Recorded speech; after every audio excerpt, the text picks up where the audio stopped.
Today, I just felt like I was a little bit more in shape. Other than that, I really don't feel like there was much of a difference. It was good to come out here and just to, show what I could do to the organization and feel happy with my performance today. What do you think that would be? Say it again? What do you think you could show the organization? Just that I've been improving on a few of my weaknesses. A lot of things people know I can do. I'm athletic, I'm long, lanky, but just trying to show that I've improved since the end of, the season at Kansas. What was the focus of the workout today? The focus was just to see if I was in shape, I think. Just shooting and just like I said before, trying to see if, I've been improving on my weaknesses, like, ball handling a little bit, shooting, and I think I did pretty good. What was kind of your reaction when you heard they wanted to bring you in for a second time? I was excited, I was all for it. Of course, I'm not going to tell them no, but it was just an honor to be here again today, and I just want to thank the whole organization for having me. Was it surprising? Really different from the one up in Sacramento than what you did here? One up in Sacramento, I was kind of training with my trainer a little bit, so I was doing a few things that I was, used to doing, and I was kind of in my comfort zone today. Back then, but today I, kind of got out of my comfort zone a little bit, working out with their training staff, and I think both went pretty good. You think they were impressed by the idea you were able to make that change so quickly? It was just less than a week's time. I don't know if they were impressed or not, but hopefully they were. Hey Josh, versatility has become an increasingly important thing in the NBA. Where would you say offensively, defensively, what positions you can guard and what positions that you would play best? Well, the way the game is going today, I think I could guard 1 through 4. But, back then, probably 10 years ago, your 4-man probably would have been, 6'10" or something like that. So probably not, but, like I said, the way the game is changing so much today, versatility is pretty important, and I think I bring a lot to the table, especially being able to switch on, pretty much any position except the 5. You played a lot of 4 at Kansas. So what do you think at NBA on the offensive side? Could you do some 2-3? Would it be more small 4?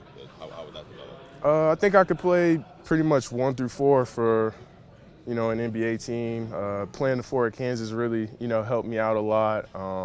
I wasn't too excited about playing the 4 coming in at Kansas, but we caused a lot of mixed match problems, and I think it really bettered me as a player. Since a lot of people don't realize that you were actually playing kind of out of position that entire year, how do you think that both kind of helped you and might have deterred as well? Well, like I said, it just made me more versatile and, prepare me to be able to play multiple positions in today's NBA league and also to guard multiple positions. Do you think you could play the 4 right off the bat as a rookie in the NBA, or do you think that's something you're going to have to develop into? I think I'll have to develop into that a little more, get a little stronger, put on a little bit more weight, but it's definitely something that I could develop into. What is your strength and what's your weakness? My strengths, quick, versatile, athletic, a great passer. Weaknesses, probably ball handling a little bit, and probably still my shooting stroke, but, both of those are coming along. What's it been like working out in front of Magic? It's an honor, just having such a legend here watching me and, kind of mentoring me a little bit and giving me advice.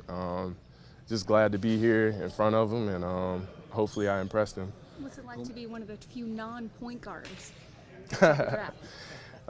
Feels good, the point guards in this draft are really, really, really good and are special, but I don't think you could really look past anybody in this draft, point guard or forward, it doesn't matter. I think this is a really good draft class and probably, one of the better ones I've seen in the last couple of years. To your point about working out in Sacramento and doing things that were in your comfort zone versus today, what examples are of that?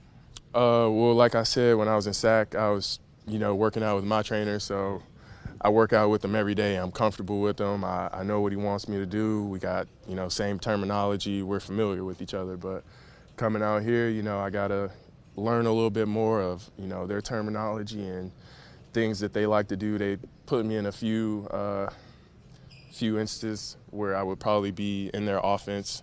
And, like I said, hopefully I impressed them. When they decided to bring you in for a second workout, was there any thought, maybe I'm that guy? Or was it just like, let me go work out and see what is? Yeah, it was definitely just more of a, come in, trying to impress them, and hopefully, I impressed them enough. But they can't look past any guy in this draft because, we're all really, really talented, and I think we all bring a lot to the table. Josh, not sure how much you've gotten to watch Brandon Ingram both last year and at Duke, but how do you think that another big wing like that, how do you think you guys complement each other's games?